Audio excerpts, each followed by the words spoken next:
মালদহের গাজলের সৈয়দপুরে ঘন ঘন বিদ্যুৎ না থাকায় গ্রামবাসীরা 512 নম্বর জাতীয় সড়ক অবরোধ করে বিক্ষোভ দেখান। শনিবার সকালের ঘটনা।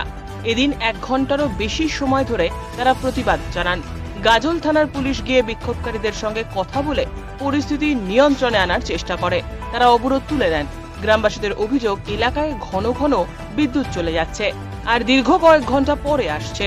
কেউ ঠিকমতো ঘুমোতে পারছে না। শিশুদের অবস্থা আরও শোচনীয়।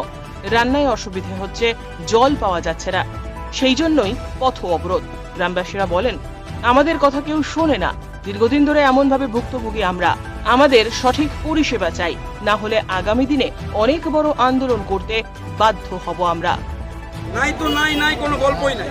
মানে এমনি ভালো দিন থাকলো সকাল 7টা থেকে নাই লাইন, এই এখন দিল। আমরা আন্দোলন করার পরে এখন কি চাইছি আমরা বর্তমানে গাজল ফিডারের সাথে লাইনটাকে যুক্ত করার জন্য আবেদন করছি। এটাই আমাদের দাবি।